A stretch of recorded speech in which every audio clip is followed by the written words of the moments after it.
ನಮಸ್ಕಾರ, ನಾನು ಬಸವರಾಜ್. ಕೇರಳ ಮಾದರಿ. ಕೇರಳದಲ್ಲಿ ಕಾಂಗ್ರೆಸ್ ಮೈತ್ರಿಕೂಟ ದಿಗ್ವಿಜಯ ಸಾಧಿಸಿತ್ತು. ಮೂವರು ಮುಖ್ಯಮಂತ್ರಿಯ ಗಾದಿಗೋಸ್ಕರ ಬಹುದೊಡ್ಡ ಕದನ ನಡೆಸಿದ್ರು. ಈ ಪೈಕಿ ಕೊನೆಗೂ ವಿ.ಡಿ. ಸತೀಸನ್ ಮುಖ್ಯಮಂತ್ರಿಯ ಅಭ್ಯರ್ಥಿಯಾಗಿ ಆಯ್ಕೆಯಾಗಿದ್ದಾರೆ. ಪ್ರಮಾಣ ವಚನ ಸ್ವೀಕರಿಸೋದು ಪಕ್ಕ. ಇದು ಒಂದು ಕಡೆ. ಮತ್ತೊಂದು ಕಡೆ ಕೇರಳದ ಮಾದರಿಯನ್ನ ನೋಡಿನೇ ಡಿ.ಕೆ. ಶಿವಕುಮಾರ್ ಅವರ ಬಣ ಅಕ್ಷರಶಃ ಶಾಕ್ಗೆ ಗುರಿಯಾಗಿದೆ. ಕಾರಣ ಇಷ್ಟೇ, ಇದೇ ಮೇ 15, ಇನ್ನು ಕೆಲವೇ ಗಂಟೆಗಳು ಡಿ.ಕೆ. ಶಿವಕುಮಾರ್ ಅವರ ಬರ್ಡೇಗೆ ಬಹುದೊಡ್ಡ ಗಿಫ್ಟ್ ಅನ್ನ ಕಾಂಗ್ರೆಸ್ ಹೈಕಮಾಂಡ್ ನೀಡುತ್ತೆ, ಮುಖ್ಯಮಂತ್ರಿ ಆಗ್ತಾರೆ ಅನ್ನುವಂತಹ ನಿರೀಕ್ಷೆಯಲ್ಲಿ ಕೆಲವರು ಪೋಸ್ಟರ್ಸ್ ಅನ್ನೇ ಪ್ರಿಂಟ್ ಮಾಡಿ ಬೀದಿಗಳಲ್ಲಿ ನೇತು ಹಾಕಿದ್ರು. ಆದರೆ ಆ ಕನಸು ಕೂಡ ಅದೇ ನೇತು ಹಾಕಿದ ಸ್ಥಿತಿಯಲ್ಲಿ ಇರುವಂಥದ್ದು. ಮತ್ತೊಂದು ಕಡೆ ವಿಶೇಷ ಅಂದ್ರೆ ವಿ.ಡಿ. ಸತೀಸನ್ ಅವರ ಆಯ್ಕೆಗೆ ಪೂರಕವಾದ ವಿಚಾರಗಳೇ ಕರ್ನಾಟಕ ಕಾಂಗ್ರೆಸ್ನ ಇನ್ನೊಂದು ಬಣಕ್ಕೆ ಬಹುದೊಡ್ಡ ಲಾಭ, ವರವನ್ನ ತಂದು ಕೊಡಬಹುದು. ವಿಶೇಷ ಅಂದ್ರೆ ಕೇರಳಕ್ಕೆ ಹೋದಂತಹ ಕರ್ನಾಟಕದ ಒಬ್ಬ ಪ್ರಭಾವಿ ನಾಯಕ ವಿ.ಡಿ. ಸತೀಸನ್ ಅವರ ಆಯ್ಕೆಗೆ ಕಾರಣವಾದಂತಹ ಅಂಶ ಎರಡೂ ಕೂಡ ಸಿದ್ದರಾಮಯ್ಯ ಅವರ ನಾಯಕತ್ವಕ್ಕೆ ಬಹುದೊಡ್ಡ ಲಾಭವನ್ನ, ಭರ್ಜರಿ ಗಿಫ್ಟ್ ಅನ್ನು ಕೊಡಬಹುದು ಅಂತ ಈಗ ಅಂದಾಜು ಮಾಡಲಾಗ್ತಿದೆ. ಕೇರಳದ ಮಾದರಿ ಎರಡು ಬಹುದೊಡ್ಡ ಸಂದೇಶ ರವಾನಿಸ್ತಿರುವಂಥದ್ದು. ಕೆ.ಸಿ. ವೇಣುಗೋಪಾಲ್ ಅವರು ಮುಖ್ಯಮಂತ್ರಿ ಆಗಬೇಕು ಅಂತ ಏನು ಬಯಸಿದ್ರು, ರಾಹುಲ್ ಗಾಂಧಿ ಅವರ ಅತ್ಯಾಪ್ತ, ಸಿದ್ದರಾಮಯ್ಯ ಅವರು ಕೂಡ ಅವರ ಆಪ್ತ ವಲಯದಲ್ಲಿ ಗುರುತಿಸ್ಕೊಂಡಿದ್ರಲ್ಲ, ಕೆ.ಸಿ. ವೇಣುಗೋಪಾಲ್ ಮುಖ್ಯಮಂತ್ರಿ ಆಗೋದಿಲ್ಲ, ಬದಲಾಗಿ ವಿ.ಡಿ. ಸತೀಸನ್ ಆಗ್ತಾರೆ. ಆದ್ರೆ ವಿ.ಡಿ. ಸತೀಸನ್ ಅವರಿಗಿಂತಲೂ ದೊಡ್ಡದೊಂದು ಹುದ್ದೆ ಕೆ.ಸಿ. ವೇಣುಗೋಪಾಲ್ ಅವರಿಗೆ ಸಿಗುತ್ತೆ. ಆ ಹುದ್ದೆ ಕೂಡ ಕರ್ನಾಟಕದಲ್ಲಿ ಬೇರೆಯದ್ದೇ ಸಂದೇಶವನ್ನ ರವಾನಿಸ್ತಾ ಇದೆ. ನೋಡಿ, ರಮೇಶ್ ಚೆನ್ನಿತ್ತಲ, ವಿ.ಡಿ. ಸತೀಸನ್, ಕೆ.ಸಿ. ವೇಣುಗೋಪಾಲ್ ಮೂವರು ಕೂಡ ನಾನು ಮುಖ್ಯಮಂತ್ರಿ ಆಗಬೇಕು ಅಂತ ಬಯಸಿದ್ರು. ಕಾಂಗ್ರೆಸ್ ಹೈಕಮಾಂಡ್ಗೂ ಕೂಡ ಅದೊಂದು ಕಗ್ಗಂಟಾಗಿತ್ತು. ಕೊನೆಗೂ ಈಗ ಮೂವರು ನಾಯರ್ ಆಗಿ ನೋಡಿದ್ರೆ ವಿಶೇಷ ಅಂದ್ರೆ ಕೇರಳದಲ್ಲಿ ಕಾಂಗ್ರೆಸ್ಗೆ ಬಹುದೊಡ್ಡ ದಿಗ್ವಿಜಯ ತಂದುಕೊಟ್ಟ ಸಮಾಜಗಳ್ಯಾವು ಅಂತ ನೋಡಿದ್ರೆ, ಒಂದು ಮುಸಲ್ಮಾನ ಸಮಾಜ, ಮತ್ತೊಂದು ಅತ್ಯಂತ ಪ್ರಭಾವಿ ಮತ್ತು ಕೇರಳದ ರಾಜಕಾರಣದ ದಿಕ್ಕು ದೆಸೆಗಳನ್ನು ಬದಲಿಸಬಲ್ಲಂತಹ ಅತಿ ದೊಡ್ಡ ಸಮಾಜ, ಇಲ್ಲಿನ ಈಡಿಗ ಸಮಾಜಕ್ಕೆ ಹೊಂದುವಂತಹ ಹೆಸರಿನ ಇಜವ ಸಮಾಜ. ಆ ಸಮಾಜ ಅತ್ಯಂತ ಹಿಂದುಳಿದ ಸಮಾಜ.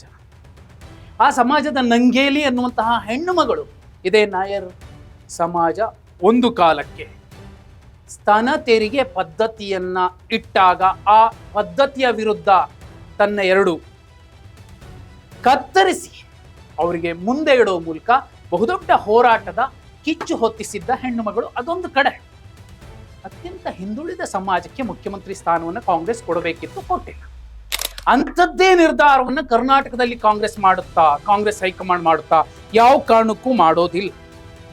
ಸ್ಟೂಡೆಂಟ್ ಯೂನಿಯನ್ ನಿಂದ ಕೆಲಸ ಅಲ್ಲಿಂದ ಹಿಡಿದು ಇವತ್ತು ಮುಖ್ಯಮಂತ್ರಿಯ ಗಾದಿಯ ತನಕ ದುಡ್ಕೊಂಡ್ ಬಂದಂತಹ ವಿ.ಡಿ. ಸತೀಸನ್ ಏನಿದ್ದಾರೆ ಆಯ್ಕೆ ಆಗಿರುವಂತಹ ನಾಯಕ, ಅವರು ಅತ್ಯಂತ ಪ್ರಖರ, ತೀಕ್ಷ್ಣ ನಾಯಕತ್ವ ಮತ್ತು ಮಾತುಗಾರಿಕೆಯ, ಎಲ್ಲರನ್ನ ಒಟ್ಟಿಗೆ ತೆಗೆದುಕೊಂಡು ಹೋಗುವಂತಹ ಸಂಯಮಿ ನಾಯಕರಾಗಿರುವಂತಹ ವಿ.ಡಿ. ಸತೀಸನ್ ಅವರು ಆಯ್ಕೆ ಆಗಿರುವಂಥದ್ದು. ಅವರ ಆಯ್ಕೆಯೇ ಆಗಬೇಕು ಅಂತ ಬಯಸಿದ್ದು 22 ಶಾಸಕರನ್ನ ಗೆದ್ದಿದ್ದಂತಹ ಮುಸ್ಲಿಂ ಲೀಗ್, ಕಾಂಗ್ರೆಸ್ ಒಕ್ಕೂಟ ಏನ್ ಕೇರಳದಲ್ಲಿ ಗೆದ್ದಿದೆ, ಆ ಮೈತ್ರಿಕೂಟದ ಅತಿ ದೊಡ್ಡ ಪಕ್ಷ ಮುಸ್ಲಿಂ ಲೀಗ್ ವಿ.ಡಿ. ಸತೀಸನ್ ಅವರೇ ಮುಖ್ಯಮಂತ್ರಿ ಆಗಬೇಕು ಅಂತ ಬಯಸಿತ್ತು. ಆ ಕಾರಣಕ್ಕೋಸ್ಕರ ಮುಖ್ಯಮಂತ್ರಿ ಆಗ್ತಾರೆ. ಪ್ರಮಾಣ ವಚನ ಸ್ವೀಕರಿಸೋದು ಒಂದು ಬಾರಿ. ಇನ್ನು ಕರ್ನಾಟಕದ ಲೆಕ್ಕಕ್ಕೆ ಬಂದ್ರೆ ಏನಾಗಬಹುದು? ಡಿ.ಕೆ. ಶಿವಕುಮಾರ್ ಅವರ ಬಣದ ಕನಸು, ಡಿ.ಕೆ. ಶಿವಕುಮಾರ್ ಅವರ ಅಭಿಮಾನಿಗಳ ಬರ್ತ್ಡೇ ಗಿಫ್ಟ್ ಅನ್ನುವಂತಹ ಭ್ರಮೆ, ಅಧಿಕಾರ ಹಂಚಿಕೆ ಒಪ್ಪಂದ ಆಗಿದೆ ಎನ್ನುವಂತಹ ಪ್ಯೂರ್ PR ಸ್ಟಂಟ್ ಎಲ್ಲವೂ ಕೂಡ ಇನ್ನು ಕೆಲವೇ ಗಂಟೆಗಳಲ್ಲಿ ಅದು ಕನಸಾಗುತ್ತೋ, ನನಸಾಗುತ್ತೋ, ಅಥವಾ ಆ ಕನಸಿಗೆ ತಣ್ಣೀರೆರ್ತಾರೋ ಎಲ್ಲವೂ ಕೂಡ ಕ್ಲಿಯರ್ ಆಗುತ್ತೆ. ಆದರೆ ಕೇರಳದ ಮಾದರಿಯನ್ನೇ ಬಳಸೋದಾದ್ರೆ ಡಿ.ಕೆ. ಶಿವಕುಮಾರ್ ಅವರಿಗೆ ಬಹುದೊಡ್ಡ ಶಾಕ್, ಅವರ ಬಣ ಕಣ್ಣೀರು ಇಡ್ತಿದೆ. ಈಗ ಕೇರಳದ ಲೆಕ್ಕಕ್ಕೆ ಬಂದ್ರೆ ಕರ್ನಾಟಕಕ್ಕೂ ಕೇರಳಕ್ಕೂ ಈ ನಾಯಕತ್ವ ಕುರ್ಚಿಯ ಕದನವನ್ನು ಕ್ಲಿಯರ್ ಮಾಡುವಂತಹ ಎರಡು ವಿಚಾರ, ಒಂದು ಮುಸ್ಲಿಂ ಸಮಾಜ, ಮತ್ತೊಂದು ಆ ನಾಯಕ ಯಾರು, ಜಮೀರ್ ಅಹ್ಮದ್ ಖಾನ್. ನೋಡಿ, ಅವರಿಗೆ ಕ್ಯಾಲಿಕಟ್, ಕಣ್ಣೂರು, ವಯನಾಡು, ಕಾಸರಗೋಡು, ಅಲ್ಲೇಪಿ, ಪಾಲಕ್ಕಾಡ್, ಮಲಪ್ಪುರಂ, ಕೊಚ್ಚಿನ್ ಜಿಲ್ಲೆಗಳ UDF 33 ಅಭ್ಯರ್ಥಿಗಳನ್ನ ಗೆಲ್ಲಿಸುವ ಹೊಣೆಗಾರಿಕೆಯನ್ನು ಕೊಡಲಾಗಿತ್ತು. ಈ ಪೈಕಿ 27 ಕ್ಷೇತ್ರಗಳಲ್ಲಿ UDF ಗೆದ್ದು ಬೀಗಿದೆ. ಅಲ್ಲಿ ಜಮೀರ್ ಅಹ್ಮದ್ ಖಾನ್ ಅವರ ಶ್ರಮ ಇದೆ. ಆ ಶ್ರಮಕ್ಕೂ ಕೂಡ ಗಿಫ್ಟ್ ಸಿಗಬಹುದು ಮುಂದಿನ ದಿನಮಾನಗಳಲ್ಲಿ. ದಾವಣಗೆರೆಯ ಲೆಕ್ಕ ಕೂಡ ಕೇರಳದ ರಿಸಲ್ಟು ಮತ್ತೆ ಕರ್ನಾಟಕ ನಾಯಕತ್ವದ ಲೆಕ್ಕ ಏನಾಗಬಹುದು ಕುರ್ಚಿ ಕದನ ಅನ್ನುವಂತಹ ಮುನ್ಸೂಚನೆ ಕೊಟ್ಟಿತ್ತು. 5708 ಮತಗಳ ಅಂತರದಿಂದ ಮಾತ್ರ SS ಮಲ್ಲಿಕಾರ್ಜುನ್ ಅವರ ಮಗ ಶಮ್ನು ಶಿವಶಂಕರಪ್ಪ ಅವರ ಮೊಮ್ಮಗ ಗೆಲ್ಲುವಂತಾಯಿತು. ಅಲ್ಲಿ ಜಮೀರ್ ಅಹ್ಮದ್ ಖಾನ್ ಬರಲಿಲ್ಲ. ಆದ್ರೆ ಮುಸಲ್ಮಾನರು ತಮ್ಮ ತಾಕತ್ತೇನು ಅನ್ನೋದನ್ನ ಪ್ರದರ್ಶಿಸಿದ್ದರು. ಈಗ ಕರ್ನಾಟಕದಲ್ಲಿ ಏನಾಗಬಹುದು? ಯಾಕಂದ್ರೆ ತುಂಬಾ ಸ್ಪಷ್ಟವಾಗಿ ಮುಖ್ಯಮಂತ್ರಿ ಸಿದ್ದರಾಮಯ್ಯ ಅವರು ಹೇಳಿದ್ದಾರೆ, ದೆಹಲಿಗೆ ಹೋಗ್ತೀನಿ ಅಂತ ಎಲ್ಲ ಮಾಧ್ಯಮಗಳು ಹೇಳ್ತಿದ್ದಾವೆ. ಅದು ಸುಳ್ಳು. ನಾನು ದೆಹಲಿಗೆ ಹೋಗೋದಿಲ್ಲ 15ನೇ ತಾರೀಕು, ಮೇ 15ನೇ ತಾರೀಕು. ಏನಾಗುತ್ತೆ ಏನಾಗಲ್ಲ ಅನ್ನೋಕ್ಕೂ ಮುಖ್ಯ ಇಲ್ಲಿ KC ವೇಣುಗೋಪಾಲ್ ಅವರ ವಿಚಾರವಾಗಿ ಒಂದು ನಿರ್ಧಾರಕ್ಕೆ ಕಾಂಗ್ರೆಸ್ ಹೈಕಮಾಂಡ್ ಬಂದಿದೆ. ಚೆನ್ನಿತಾಲಾ ಅವ್ರಿಗೂ ಒಂದು ಅವಕಾಶ ಕೊಡಬಹುದು ಬೇರೆ ರೀತಿಯಲ್ಲಿ. ಆದ್ರೆ ಅವರು ಕಟು ಮಾತುಗಳ ಮೂಲಕ ಕಾಂಗ್ರೆಸ್ ಹೈಕಮಾಂಡ್ ವಿರುದ್ಧ ಒಂದು ಸಂದೇಶ ರವಾನಿಸಿದ್ದಾರೆ. ಸತೀಸನ್ ಅವರು ಮುಖ್ಯಮಂತ್ರಿ ಆಗ್ತಾರೆ. KC ವೇಣುಗೋಪಾಲ್ ಅವ್ರಿಗೆ ಏನು ಅವಕಾಶ ಆಗಬಹುದು ನೋಡಿ. ಒಂದು ಚರ್ಚೆ, ಮುಂದಿನ ವರ್ಷ AICCಯ ಸಾರಥಿ ಸ್ಥಾನದಿಂದ ಮಲ್ಲಿಕಾರ್ಜುನ್ ಖರ್ಗೆ ಅವರು ಕೆಳಗಿಳಿತಾರೆ. ಅಲ್ಲಿಗೆ ಇದೇ KC ವೇಣುಗೋಪಾಲ್ ಅವರು ಬಂದು ಕೂರ್ತಾರೆ. ಅವರು ಅಖಿಲ ಭಾರತ ರಾಷ್ಟ್ರೀಯ ಕಾಂಗ್ರೆಸ್ನ ಅಧ್ಯಕ್ಷರಾಗ್ತಾರೆ. ಅತಿ ದೊಡ್ಡ ಗಿಫ್ಟ್ KC ವೇಣುಗೋಪಾಲ್ ಅವರಿಗೆ ಇದು. ಯಾಕಂದ್ರೆ ಅವರು CM ಕುರ್ಚಿಯ ತ್ಯಾಗ, ಅವರು ಫೈಟ್ ಅಲ್ಲಿ ಇದ್ರು. ಅವರು ಕೊನೆಗೆ ಒಪ್ಕೊಂಡು ರಾಹುಲ್ ಗಾಂಧಿ ಅವರ ಮಾತು ಕೇಳ್ಕೊಂಡು, ಇಲ್ಲ ಬಿಡಿ ಸತೀಸನ್ ಆಗ್ಲಿ, ನನ್ಗೆ ಇನ್ನೊಂದು ಅವಕಾಶ ಕೊಡಿ, AICCಯ ಸಾರಥಿ ಆಗಬಹುದು. ಹಾಗಿದ್ರೆ ಮಲ್ಲಿಕಾರ್ಜುನ್ ಖರ್ಗೆ ಅವರು ಏನಾಗಬಹುದು? ರಾಜ್ಯದ ಮುಖ್ಯಮಂತ್ರಿ ಆಗ್ತಾರಾ? ಇನ್ನೊಂದು ವರ್ಷ ಅಂದ್ರೆ ಆ ಕಡೆ ಇನ್ನೊಂದು ವರ್ಷನೇ ಇರುತ್ತೆ. ಇದು ಒಂದ್ ಕಡೆ ಇರೋ ಚರ್ಚೆ. ಮತ್ತೊಂದು ಕಡೆ ನೋಡಿ, ಕೇರಳ ಮಾದರಿಯಲ್ಲೇ ಕರ್ನಾಟಕದಲ್ಲಿ ಸ್ಥಳೀಯ ನಾಯಕತ್ವದ ಜನಪ್ರಿಯತೆಗೆ ಮಣೆ ಹಾಕಿದ್ದೇ ಆದ್ರೆ ಸಿದ್ದರಾಮಯ್ಯ ಅವರೇ ಮುಖ್ಯಮಂತ್ರಿಯಾಗಿ ಮುಂದುವರಿತಾರೆ, ಪೂರ್ಣಾವಧಿ ಅವರೇ ಇರ್ತಾರೆ. ನಾಯಕತ್ವ ಬದಲಾವಣೆಯಂತಹ ದುಸ್ಸಾಹಸಕ್ಕೆ ಕೈ ಹಾಕೋದಿಲ್ಲ ಕಾಂಗ್ರೆಸ್ ಹೈಕಮಾಂಡ್. DK ಶಿವಕುಮಾರ್ ಅವರು DCM ಮತ್ತು KPCC ಅಧ್ಯಕ್ಷ ಸ್ಥಾನದಲ್ಲಿ ಮುಂದುವರಿಯುವ ಸಾಧ್ಯತೆಗಳು ಬರಬಹುದು. ಅವರ ಮನವೊಲಿಸಲಿಕ್ಕೆ ಎರಡೂ ನೀನು ತಗೊಳಪ್ಪ, ಪೂರ್ಣಾವಧಿ ನೀನೇ ಇರ್ತೀಯ, KPCC ಅಧ್ಯಕ್ಷನು ನೀನೇ ಅಂತ ಹೇಳಬಹುದು.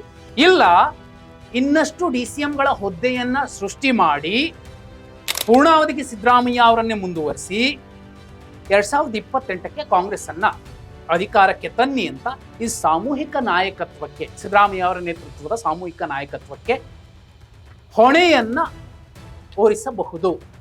ಇದು ಕೂಡ ನಡೀತಿರುವಂತಹ ಚರ್ಚೆ. ಅಲ್ಲಿಗೆ ಮೇ 15ಕ್ಕೆ DK ಶಿವಕುಮಾರ್ ಅವರ ಬರ್ಡೇ, ಅವತ್ತು ಕಾಂಗ್ರೆಸ್ ಹೈಕಮಾಂಡ್ ಗಿಫ್ಟ್ ಕೊಡುತ್ತೆ, ಅದು ಸಾಧ್ಯ ಇಲ್ಲ. ದಾವಣಗೆರೆಯ ಎಕ್ಸಾಂಪಲ್, ಪಲ್ಸ್ ಚೆಕ್, ಮುಸಲ್ಮಾನ ಸಮಾಜದ ತಾಕತ್ತು. ಆ ಕಡೆ ಕೇರಳದಲ್ಲಿ 33 ಕ್ಷೇತ್ರಗಳ ಪೈಕಿ ಒಬ್ಬ ಜಮೀರ್ ಅಹ್ಮದ್ ಖಾನ್ ಆ ಇಡೀ ಜವಾಬ್ದಾರಿಯನ್ನು ಹೆಗಲಿಗಾಕೊಂಡು 27 ಕ್ಷೇತ್ರಗಳಲ್ಲಿ ಕಾಂಗ್ರೆಸ್ ಬೆಂಬಲಿತ ಒಕ್ಕೂಟವನ್ನು ಗೆಲ್ಲಿಸ್ಕೊಂಡ್ ಬಂದಿದಾರಲ್ಲ, ಅವರು ಕೂಡ ಅಲ್ಲಿ ಮೆಸೇಜ್ ಕೊಡುವಂಥದ್ದು. ಯಾಕಂದ್ರೆ ಮುಸ್ಲಿಂ ಲೀಗ್ ಹೇಗೆ PD ಸತೀಸನ್ ಮುಖ್ಯಮಂತ್ರಿ ಆಗ್ಬೇಕು ಅಂತ ಬಯಸ್ತೋ, ಅದೇ ರೀತಿ ಇಲ್ಲೂ ಕೂಡ ಈ ದಾವಣಗೆರೆಯ ರಿಸಲ್ಟ್ ಕೂಡ ಸಿದ್ದರಾಮಯ್ಯ ಅವರು ಮುಂದುವರೆದ್ರೆ ಕಾಂಗ್ರೆಸ್ಗೆ ಉಳಿಗಾಲ, ಇಲ್ಲ ಅಂದ್ರೆ ಇಲ್ಲ ಅನ್ನೋ ಸಂದೇಶವೇ ರವಾನೆ ಆಗುತ್ತೆ. ಅಲ್ಲಿಗೆ ಮೇ ಕ್ರಾಂತಿ, ಭ್ರಾಂತಿ ಎಲ್ಲವೂ ಕೂಡ ಸುಳ್ಳಾಗಬಹುದು. ಪೂರ್ಣಾವಧಿಗೆ ಸಿದ್ದರಾಮಯ್ಯ ಅವರು ಮುಖ್ಯಮಂತ್ರಿಯಾಗಿ ಮುಂದುವರಿತಾರೆ. ಇಂತಹ ನಿರ್ಧಾರ ಕಾಂಗ್ರೆಸ್ ಹೈಕಮಾಂಡ್ ಮಾಡಿದ್ರೆ ಕಾಂಗ್ರೆಸ್ಗೆ ಬಹುದೊಡ್ಡ ಲಾಭ 2028 ವಿಧಾನಸಭಾ ಚುನಾವಣೆಯಲ್ಲಿ ಆಗುತ್ತಾ, ಅಥವಾ ಈ ಬಂಡಾಯ ಏಳಬಹುದಾದಂತಹ ಸಣ್ಣ ಪಡೆ ಕ್ಷಿಪ್ರಕ್ರಾಂತಿ ಮಾಡ್ತೀವಿ ಅನ್ನುವಂತಹ ಮತ್ತೊಂದು PR ಸ್ಟಂಟ್ ಅನ್ನ ಮಾಡಬಹುದಾ, ಅಥವಾ ಮುಖ್ಯಮಂತ್ರಿ ಗಾದಿಗೆ ಮತ್ತೊಬ್ರು ಬಂದು ಕೂರ್ತಾರೆ ಅನ್ನೋದಾದ್ರೆ ಅದು ಮಲ್ಲಿಕಾರ್ಜುನ್ ಖರ್ಗೆ ಅವರು ಬರಬಹುದಾ, ಅಥವಾ DK ಶಿವಕುಮಾರ್ ಅವರೇ ಮುಖ್ಯಮಂತ್ರಿ ಆಗುವಂತಹ ಸಾಧ್ಯತೆ ಎದುರಾಗಬಹುದಾ? ಕಮೆಂಟ್ ಮಾಡಿ.